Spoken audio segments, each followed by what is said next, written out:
Exciting times. Welcome to the Property Talk Show.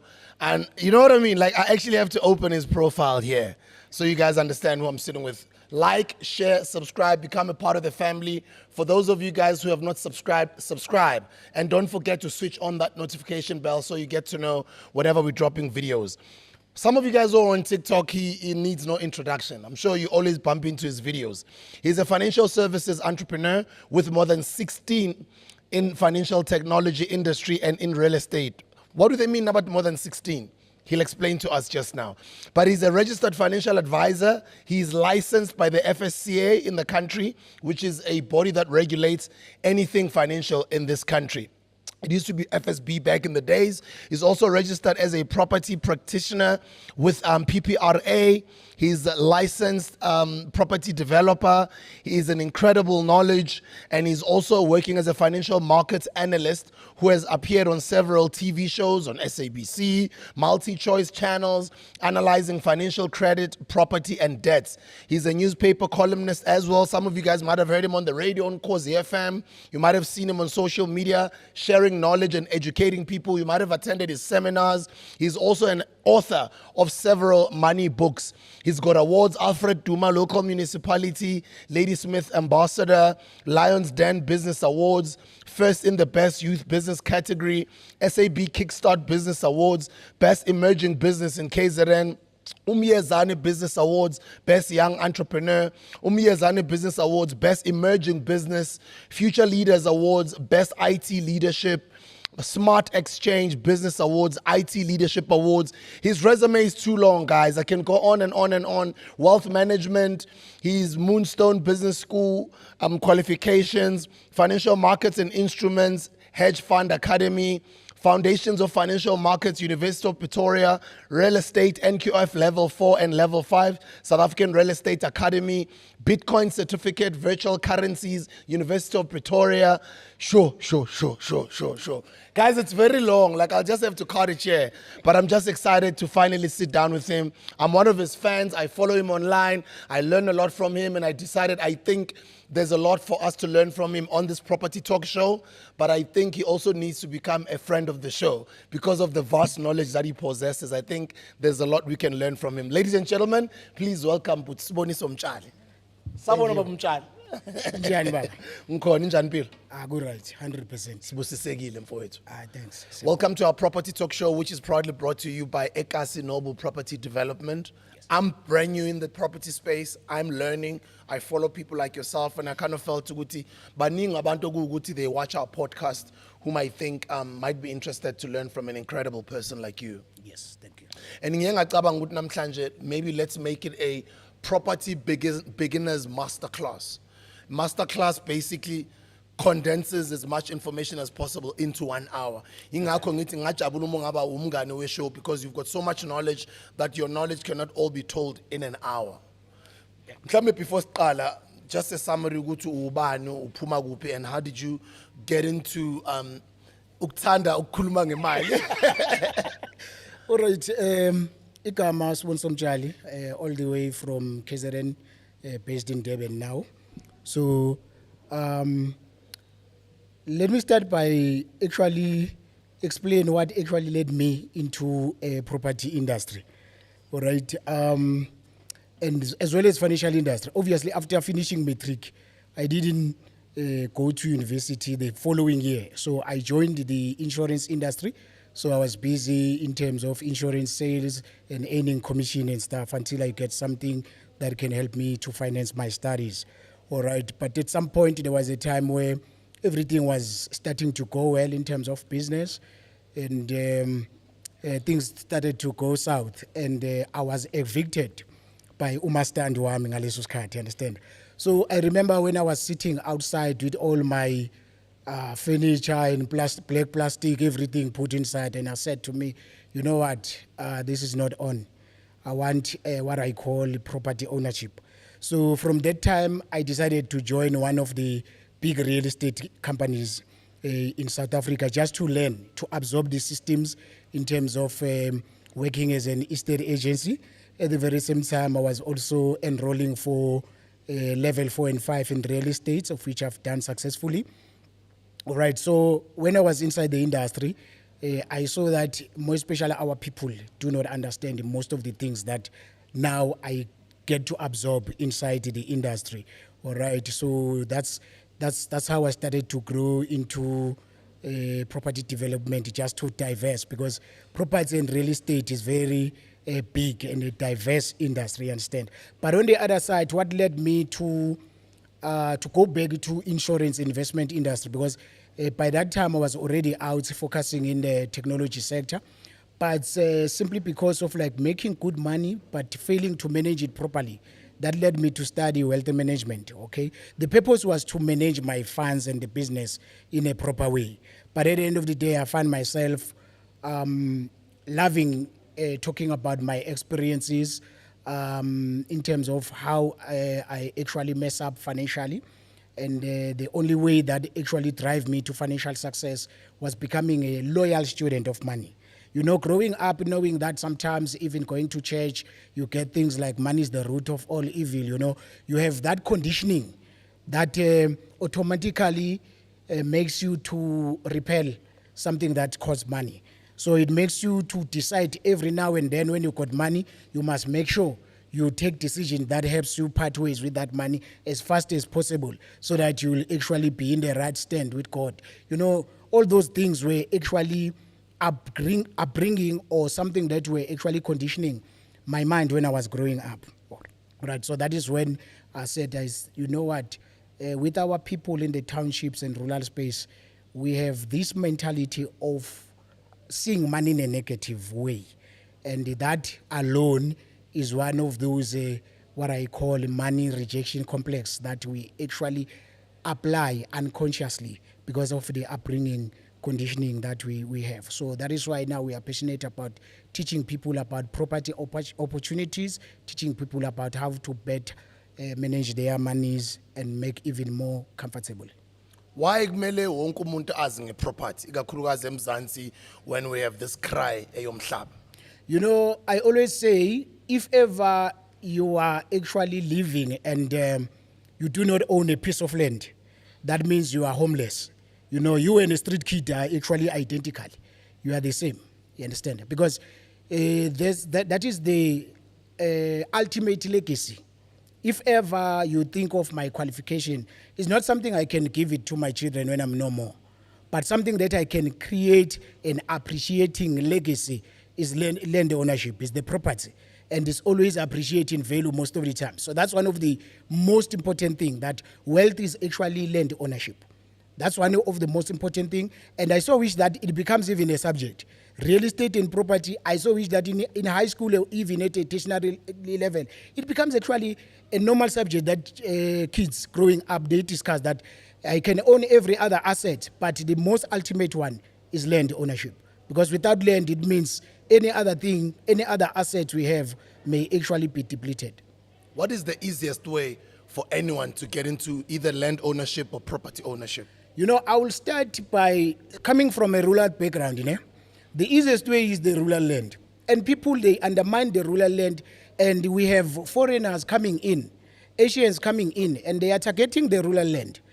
I'm happy to see people from like Venda. They are doing great thing in terms of rural development, of which is very good and fantastic. There are other areas in Durban, like Abumbumbulu, they are also doing good, and now their properties are at the range of 900 to 1.5 million, of which in terms of value, of which is good, and it shows that if ever you own piece of land, that land is valuable. Because I'm of the view that is, DJ Sbu, you cannot have a farm that is worth 4 million, and the neighbors of that particular farm in the rural space, their properties or land is valueless. It can't be like that. How come that white person farm is worth 7 million and the neighbors just around the farm, the value is not there because they are saying there are no services? It doesn't work like that, you understand? So the easiest way if ever you have a access to the rural land, grab some. That's one of the few things I will say. The second thing that is actually easier for any individual to enter the property market as a form of investing is what we call real estate investment trust. Real estate investment trust is where you are actually buying a fraction of a share in a retail shopping center or property like a mall or so.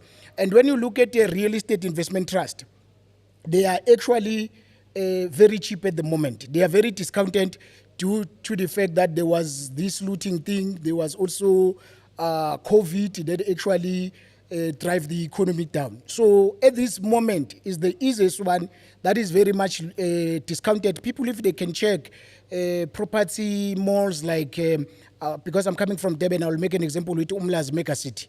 That equity is around 2 rand, right, per share.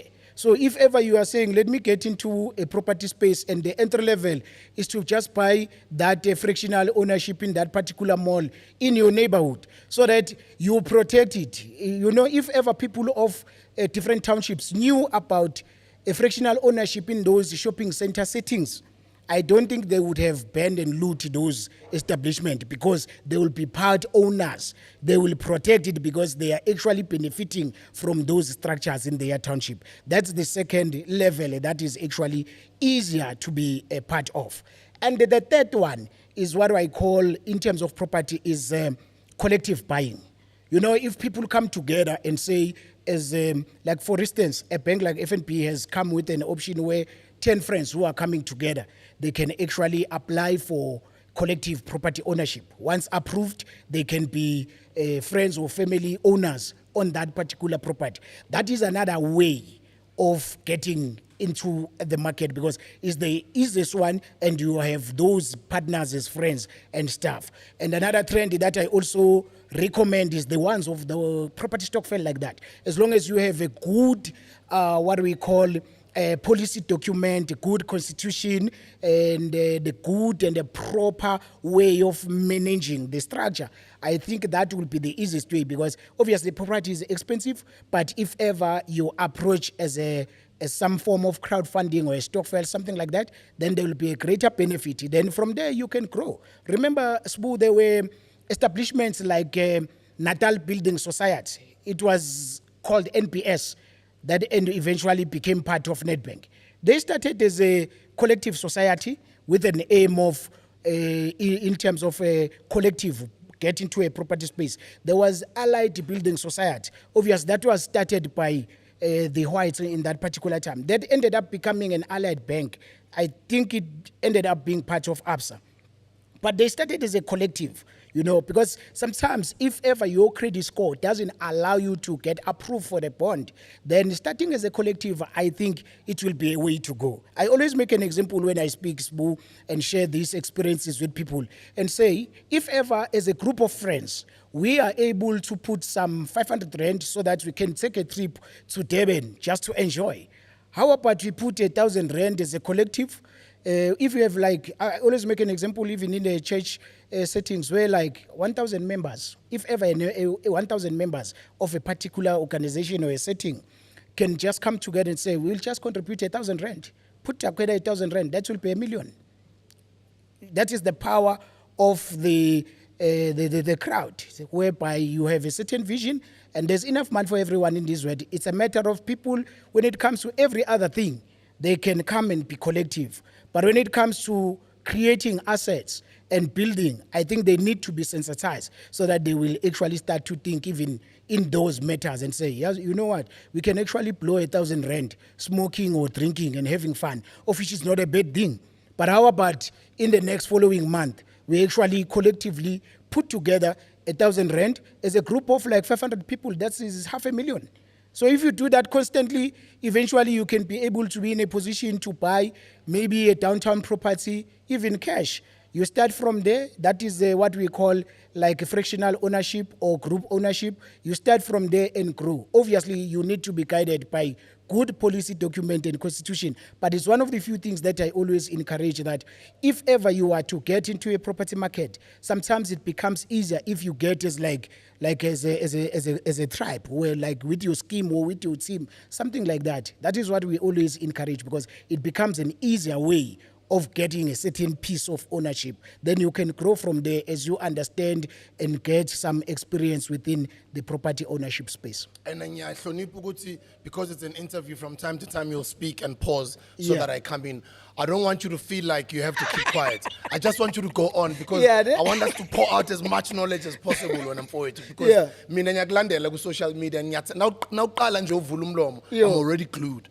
And I don't want to limit you. So Yeah. this is a platform where we are teaching. It's an educational platform. So Great one. as much knowledge as you think on this episode, Abantu Melbaizo, as I was saying, guys, it's not going to all happen on this episode. He will need to come back multiple times. The amount of knowledge that this man has, he's amazing. And he even teaches ngesizulu, you know? He's not one of those people that forced to teach in English. He'll speak in your vernacular language, but he will simplify the information, which is what I love how you are passionate about teaching and you're passionate about helping abantu. I think that's your purpose, that's your calling. uNkulunkulu ukubizele la emhlabeni ukwenza umehluko ngalo lwazi onalo. And thank you for using all these platforms to share your knowledge when I'm for it.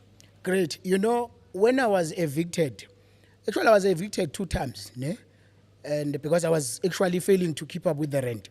I told myself that it's a painful experience. You know, sometimes when you are actually outside there and your problems are public, it's actually humiliating. But I told myself that from now going forward, I will absorb every information and knowledge in terms of property ownership, and I will share, because sometimes I am of the idea that when you have information, you must not die with that information. The people, one of the few things between the rich and the poor is just the access to information. You know, if you think of someone who is actually a billionaire and owning a mine, that person actually had an access to information in terms of how do you go about accessing the getting into the mining industry. Another thing engifuna ukuthi ngi-emphasize for those first-time people who want to get into a property, because we are focusing on that one today. I must also accolade the government, more especially the Department of Human Settlement. They've come up with a program called, it was previously called FLISP, now it's called First Home Finance. It's for people that are earning from 3.1 to 22,000. So it's a grant, it's a property grant money. You are given that money, it means it's just a gift, so that you can be able to mitigate things like a down payment cost. Some people, when they actually approve for a bond, they don't understand that there are actually hidden costs in terms of buying property, things like attorney's fee, registration costs, deeds office costs, or sometimes down payment. So the first home finance, it's one of those things that we also say a big shout out to the government for coming with that scheme. Obviously, it's open for everyone, whether you are white or black, it's just open for South Africans. And we will also encourage people to integrate that if ever they do fall within the range of 3.5 to 22,000, because it will actually give you a boost. It means your bank has approved you maybe 90%, and then the first time finance is actually gonna come in, because they can finance or grant you up to 130,000. So it may mean that you can end up owning an asset without even getting some money out of your pocket towards that property ownership. And I must say that if the bank approve you the bond ownership, the property is under your name. It's just that they have to keep the title deed for security reason. But I'm of the idea that it's your property, and you need to understand how to maximize that property in order to even make more. Those are other things that I hope we will be able to talk and discuss even in the near future. But most importantly, for first-time buyers, for people who want to enter the property space, I will always emphasize this book. Land ownership is ultimate. So if ever even you are no more, the land that you own, the piece that you own must not just be the piece of your grave, but it must be something that you can leave for your generation so that they can also continue. That's how other people have done in the past. When you look at other property structures here in the CBD, you can see that maybe the people who started and the ownership has actually passed that property maybe to the second generation or even to the third. So in that way, the structure is there, rentals is coming, then that's how it must always go with each and every one of us. I love it when you talk about rentals. Now, let's talk about rentals. I'm very impressed. Most people are renovating their old four-room houses into rental income. Every month. And into enhle, because it also develops the township. It looks nice. Great. And especially nowadays, people are putting in electric fences, security cameras. People are giving their tenants Wi-Fi. People are going all out to give, I think, their tenants but in beautiful, affordable living.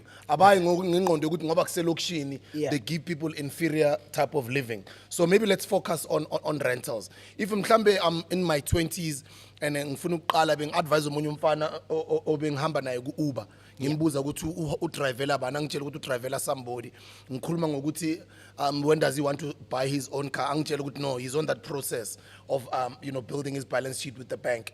And then saqala saxoxa ngeproperty ke athi ngibonile uphosta ngeproperty Grootman somewhere, how do I get into property? How do we encourage young people in their 20s to start buying their first rental property? And then let's get into that rental conversation.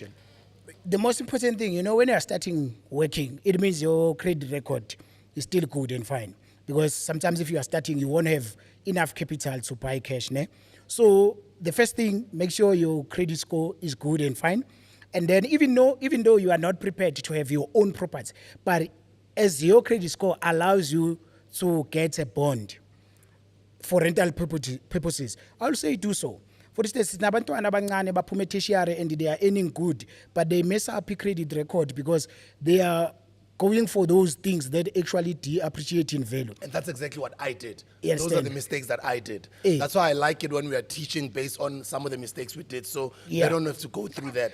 And by the way, guys, the biggest mistake you can ever make in this life is to mess up your credit record. Once you mess up your credit record, it becomes difficult for you to even get money from the bank. It's difficult for you to buy any home. It's difficult for you to buy a car. Your life just becomes difficult because a lot of people, the way they've been able to create wealth is through a good credit record and building a relationship with the bank, and actually even ultimately using the bank's money to keep on appreciating your wealth. It's about other people's money. When we talk about OPM, that is the bank's money, right? Because it gives you leverage. So when you are actually having a good credit record, even though you are interested in a latest car, that is all good and fine. You qualify for it.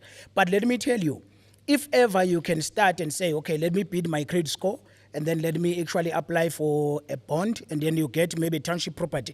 Let me tell you, township property is always booming. It's one property sector that doesn't necessarily go to recession. I used to do FNB township property barometer, and I will tell you, when I list a township property, same day I will have a buyer because it's the most sought after. You understand? So even in terms of rentals, they are even more affordable, and more especially if ever your property it is in a good route for transport. There are schools around, there are shopping centers around, the hospital is not too far. All those amenities, that's what people want when they are actually looking to rent. And the township property is always booming because people, they like the township, ne? Every weekend, sometimes even if they stay in suburbs, but weekends they go townships. You understand? So that property is actually growing in value now, and having, even if it's the bedrooms or you are actually renting a room, because if ever you have a spare room, it has a potential of earning you income through rental. So if you can actually do that, there are Airbnb in townships. People sometimes when they visit the country, they want a township experience. You understand? To actually revive our tourism. That's one of those few things that we need to do, and have like a township hotel whereby anyone will come. They will actually have a different experience in that particular property, Airbnb or any kind of Airbnb. La ola ukuthi mawuzolala ulale nje ukulale nje empedeni waselokishini neTshali uzwe sound ngo4 ekseni uzukuthi yazini ngo4 ekseni kuvele music. That is the life elokishini, you understand? And umuntu isound ingadlala kuze kushaw 11 and ngo4 futhi iyaqala, because that's how things happen. You understand? So guys, we have to make our township economy attractive by actually developing our property, making sure property yako in a sector yase lokishini clean, you take care and you improve. Maybe you are putting aluminum windows, when the painting, when the right. So those are the things that also add value to your property. Once you do it right, even your neighbors will follow through in terms of making sure ukuthi yonke into yakhe right. But any things as young people or anyone ozobuka ithuba lokungena kwi-property emalokishini nasemakhaya ukuthi we have to also follow municipality bylaws, because that is where we are missing it. We find people uthola ukuthi yes only 4 room, then ufuna ukwenza ama-big rooms without municipality's approval. You understand? Because if ever you are actually wanting to do anything with property yako, you need to ask for a special permission from your municipality, because with your property there are conditions of the title. So if ever you want to extend or change anything, you need to apply for a special approval. Then once you are granted the approval, then you can put your big rooms, you can extend, you can put the double garage and do all sort of things. So that when you are selling your property, you'll be selling a property that has been approved in terms of your plan. You understand? Because sometimes when municipality look at your property, is that old two-room house. Yeah. But you've improved it into a 4-bedroom and there's also double garage. But with the town planning and land use management under municipality, it still appears as a two-bedroom instead of the current 4-bedroom that you've actually developed. So you will have a hindrance if ever you are planning to sell, because it will actually be valued based on what is within the town planning and land use management under your municipality. So we also need to respect the bylaws so that our properties will actually attract true value all the time and every time. So we've touched on rural property, township property. We will keep on, emphasizing on these topics on later dates to come. For now, I want us to go into property Stockvels. Yes.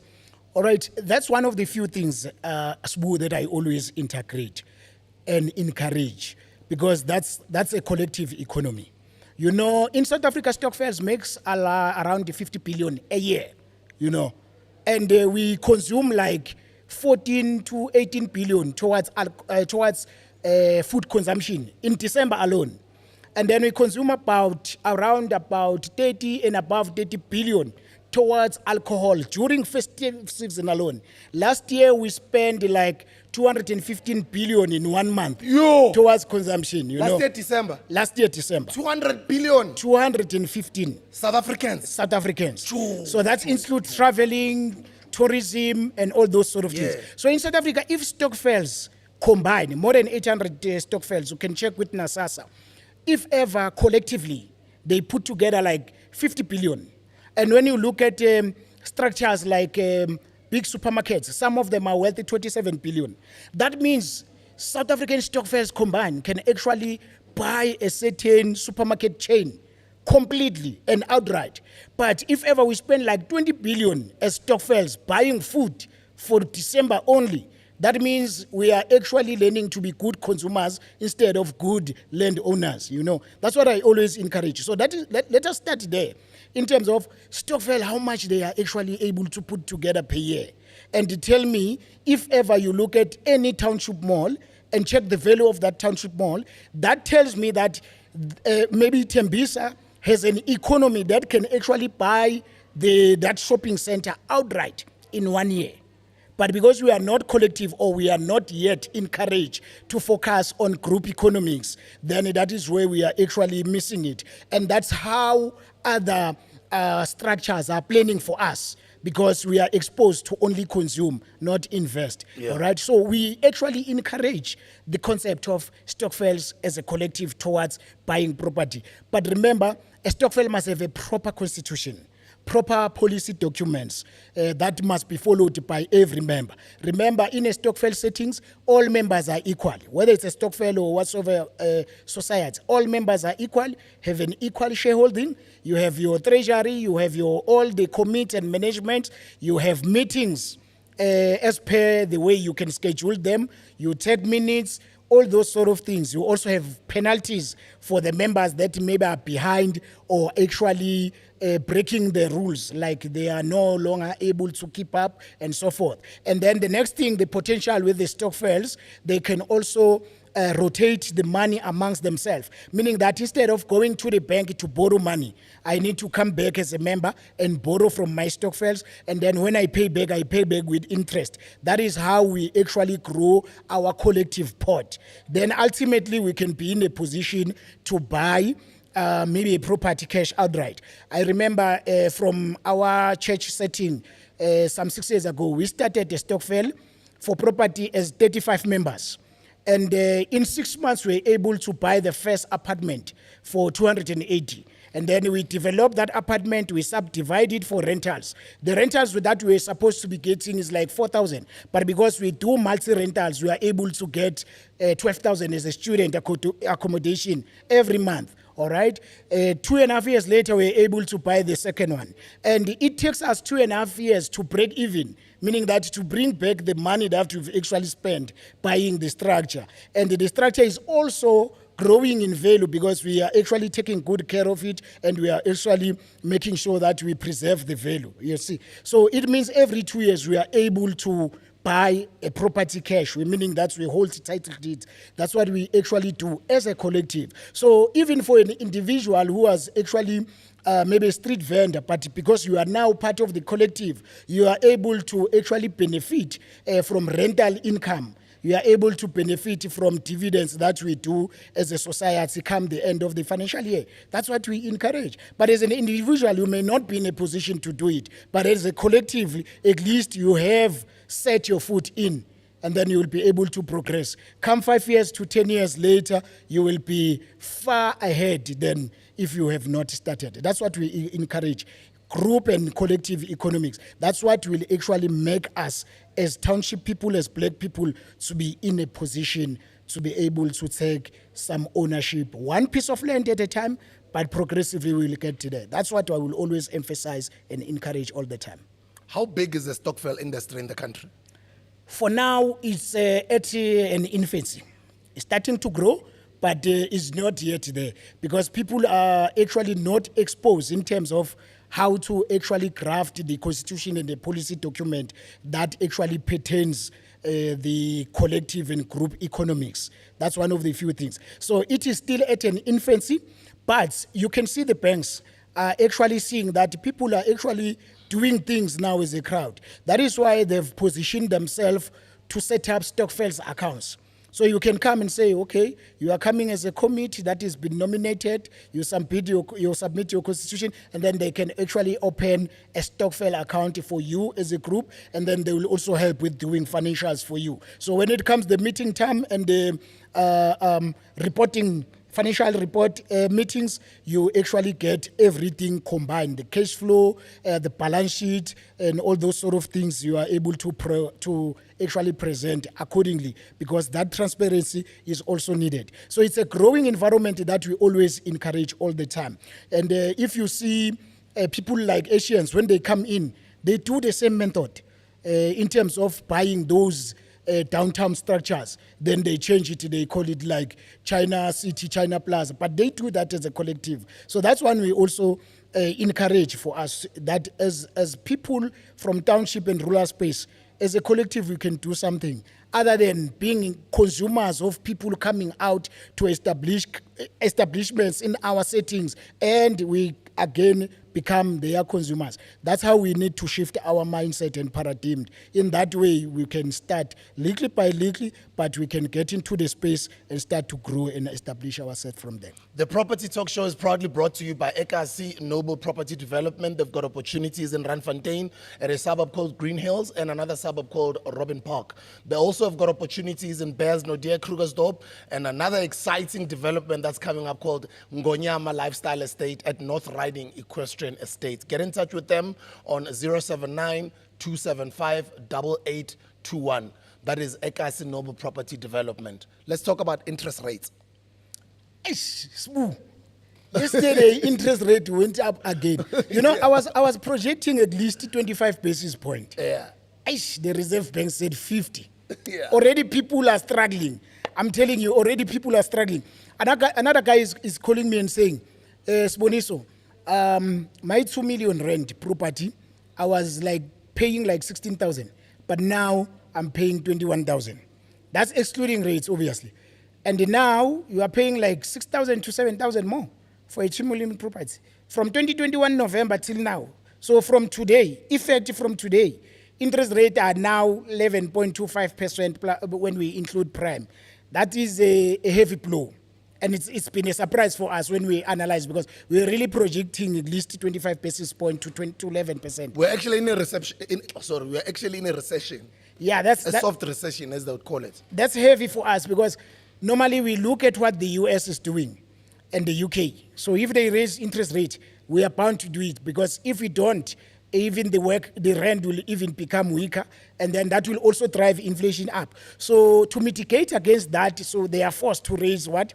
Interest rate. So, you know what?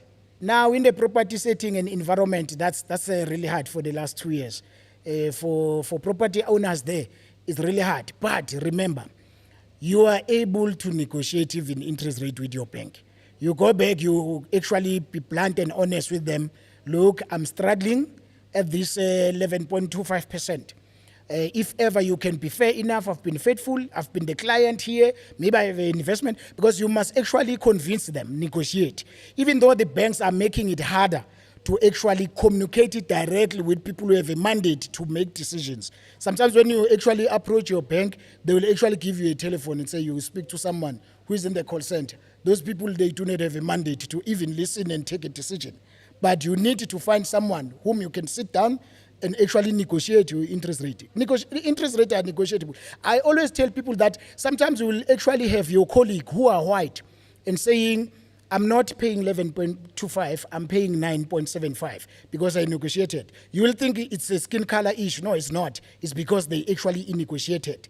If ever that particular bank of yours is not willing to actually come down or accommodate you, you can actually go to the competitor and ask them, if ever I transfer my bond from bank A to bank B, can you actually consider giving me a reasonable interest rate? If they do so, you also negotiate if ever maybe they can absorb some transfer cost, because even when you transfer from one bank to the other in terms of a bank, there are those smaller yana fees that you will also need to pay. But others, they can say we will waive to accommodate you. So you must play around that game, because there's no bank that wants to lose a property client to the competitor. So when you are negotiating, do not believe or approach bank as a religion. Tell them that I'm also here, a client, bringing you money. Do you want my money to be taken by your competitor, or you want us to sit and negotiate? That's one of the few things you need to do. Because now really the interest rates are up. If you are not negotiating, then try to look at maybe adding a certain amount if you are still affording to do so.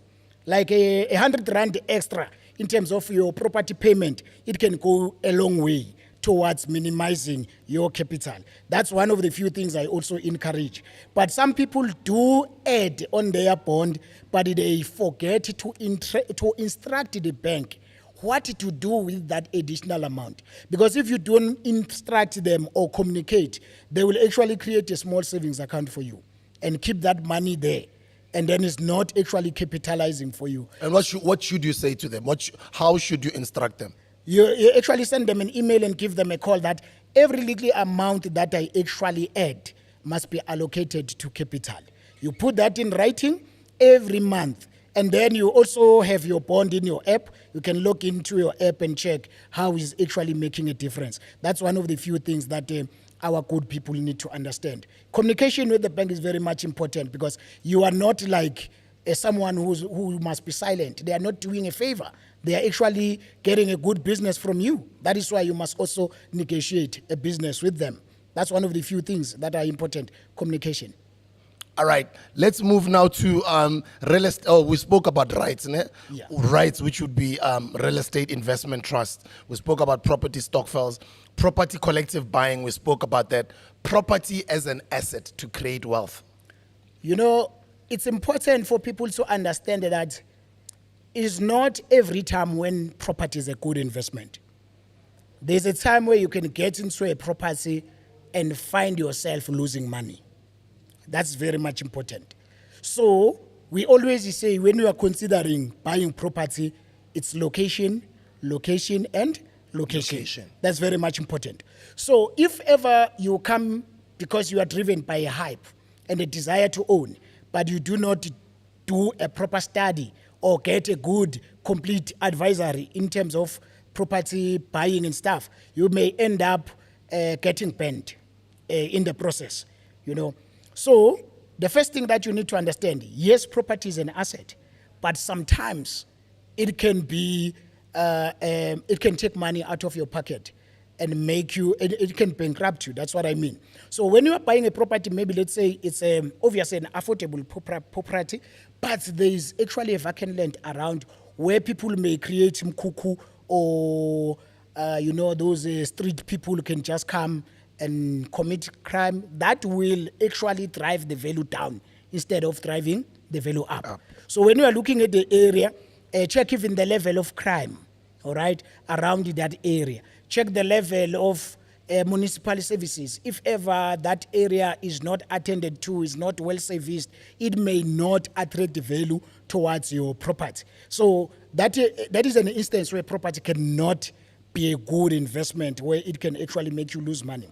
The second thing you need to understand, you can buy property with an aim of renting it out. And you'll find yourself that maybe you've bought in a building that is already owing rates and all those sort of things, meaning that you didn't do proper study, you didn't even check financials, audited financial for that matter, before you even buy. But coming to the understanding of looking at the property as an asset, you need to know that every time, property is not necessarily a house. Property is land. A house is more like a tattoo on your body.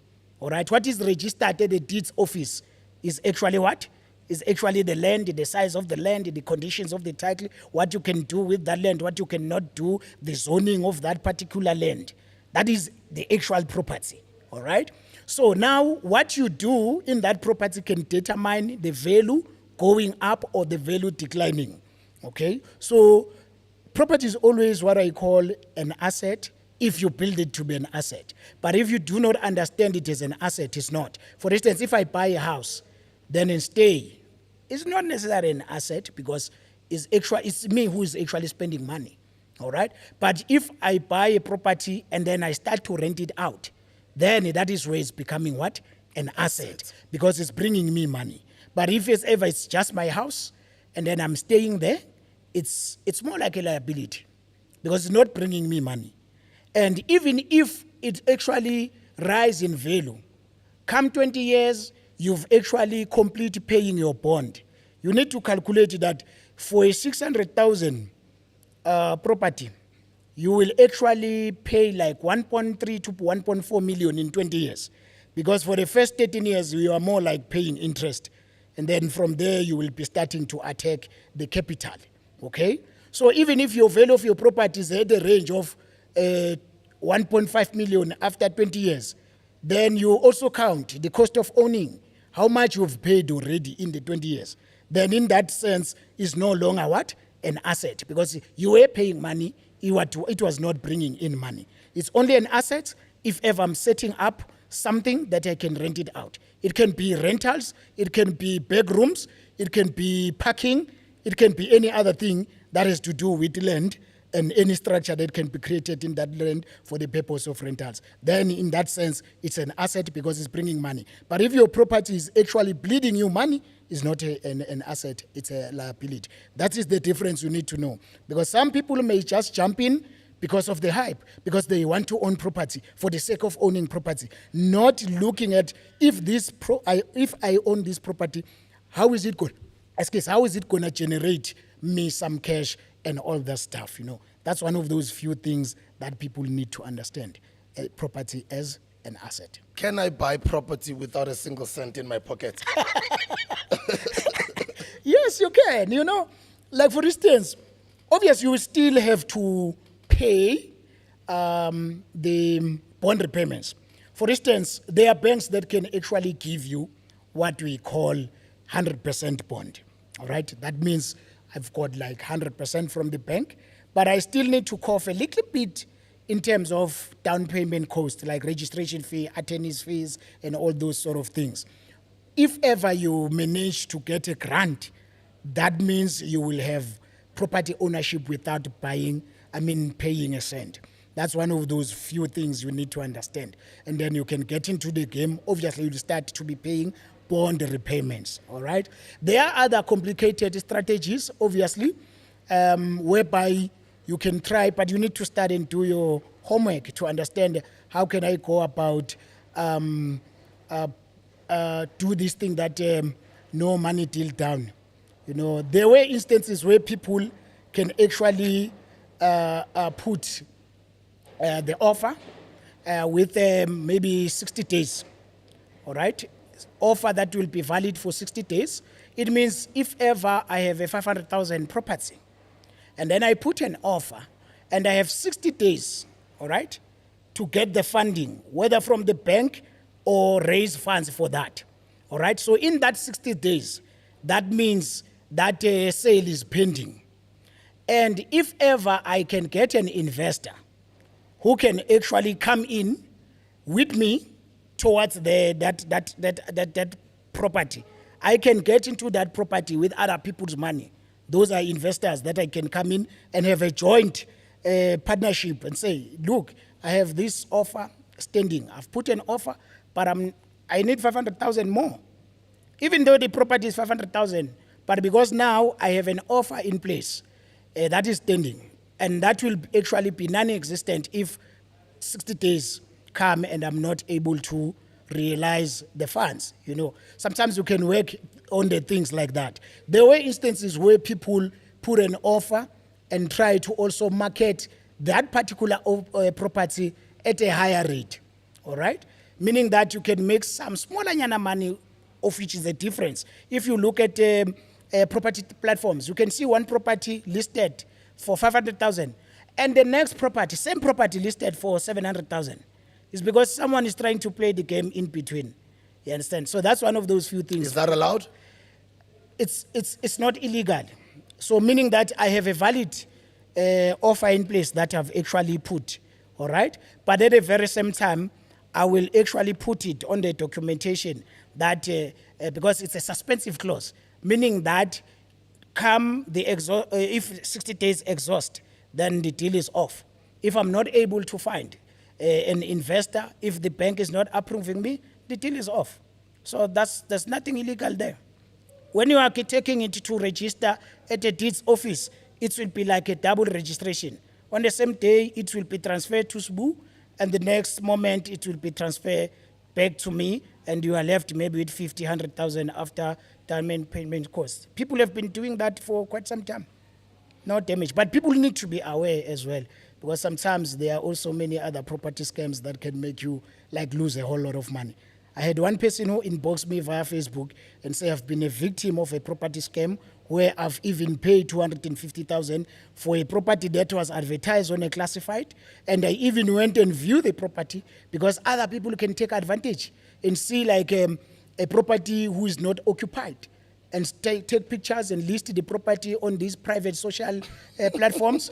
And you go there and you just say, no, this is the property, and they will also show you the property. Sometimes they come as if they are viewers themselves. You understand? So there are many other things that's been going left instead of right when it comes to property sales. That is why when you are actually dealing with property, you must deal with a registered property practitioner with a valid FFC. You must also double check that. So when you are actually dealing with someone who buys or to sell you a property as an agent, you are required to request a valid FFC document that actually shows that this person is actually registered to conduct the transaction of this particular property or any property that is in the market. That is another very important point. How does your property portfolio look like? It's a good one. And I must be honest, currently, because on the other side we develop, ne? When we develop, we simply develop with the aim of selling. Sometimes we actually sell off plan because we are also NHBRC licensed. So we can actually have a plan approved by the municipality. An individual can go to the bank and come back. The banks will be paying us in different phases, and then we complete, we hand over, we're done. You understand? But currently, I must quite be honest, I'm standing on 3 rental properties. I'm still growing, Nice. But they are fully paid up, owning title deeds. That's the matter. Wow, you understand? nice. But on the other side, we are just developing with an aim of like selling. And the beautiful thing is that we don't deal with you. You go to the bank approve you, and they approve the plan in place, then we get money directly from the bank in different phases. We are covered, we hand over, come the inspectors, certify everything, thumbs up, we're done, we're sorted. Mr. Mtshali, ngiyabonga bhuti wami. Thank you, Razo. I'm looking forward to having you back. This was an incredible beginner's conversation. I would like for you to say your last words to the people out there, especially those who are first-time homeowners or looking into buy, and those who want to get into property investment. Your last words to them. You can look at, which camera should you look at? That one over All right. there. Yeah. Sbu, before I say that, Yeah. in 60 seconds, I will start and appreciate you because you open opportunities for many youngsters. Sometimes on Twitter we hashtag DJ Sbu and then we actually market our business. That's how you are actually creating value amongst us as young people. We really appreciate that. But I cannot come into a present of great men and not identify myself with your success. You understand? I'm a money person, I'm a financial planner, I'm doing my postgrad towards financial planning, you understand? But sometimes we don't come back to say thank you, for that reason. For that reason, if Buddha, I don't know how much I have in the bag, but I always believe in giving, you understand? I know if I give you 10,000 right now, it's gonna be like a drop in an ocean when it's compared to something you have. But please accept that from me as a token of appreciating you as someone who always open opportunities for us, you understand? So it's a city that I saw towards recognizing your success. I always say, when you see people who are successful, don't curse them. Don't say inyoga or rituele. Identify with that particular success. When you see someone driving a nice car in your street, you need to understand that now the blessing is in my street. I am the next to be successful because I can recognize the success in my township. That's one of the few things that you need to understand. But every day learn something. Visit sources that are educational. Whether you want to learn into property, get into property, learn about it. Anything that you need to understand, money will always be attracted to the knowledge you have about it. The more you accumulate understanding and knowledge about money, the more it gets attracted to you. It's all about that. Money is attracted to good ideas. Money is attracted to good knowledge. That is my last word. Thank you, Sbuda. Bhuti wami ngiyabonga mfethu. Yeah. You're amazing, mfowethu. Thank you. uNkulunkulu aqhubeke njalo akubusise mfowethu. I love the spirit of wanting to share knowledge nabantu bakithi. Great, my And brother. of helping people understand money so they can create their wealth and create a legacy for ingane zabo. Number one. Siyawubonga umsebenzi wakho mfowethu. Thank you, Sabo. And I'm finally happy that I've met you in person. Eh. I'm one of your students now, I'm sure. Yeah, thank you a lot. And most definitely, we'll always avail ourselves to be part of any engagement that is progressive, that is towards empowering and enriching our society. I'm very much happy for that. Thanks for the opportunity. What are the books that are out there and any upcoming seminars maybe that you are doing? All right, tomorrow we are doing a free one. It's going to be via Zoom. Obviously, on Zoom, we can accommodate up to 300 people, but others can check. Our Facebook page is Money Republic. Please follow it. We've got like 60 followers because there are those people who also create fake accounts, So, so small numbers is not our account. So we'll also be broadcasting live. Other than that, next week is the Passover. We have nothing planned for that other than going and praise the Lord. And then after that, we'll resume the schedule. But we always put it in good terms. And we also have a challenge that is starting on Monday. It's going to be online as well. We call it Financial Market Challenge, where we are actually teaching people how to actually taking advantage of the financial markets. There are many opportunities that are there, but all the information, you can check it on our Facebook page, Money Republic. You can subscribe. You can check it on our TikTok. It's also Money Republic. At Twitter, at Money Republic, all across. Thank you so much. God bless you. the great Siboniso Mtshali, an amazing brother, and I'm humbled to have met him. I'm looking forward to learning from him. He will definitely be back on the platform, and we'll also bring him more on the platform to just speak about money, not only property, because that's how much knowledge he has.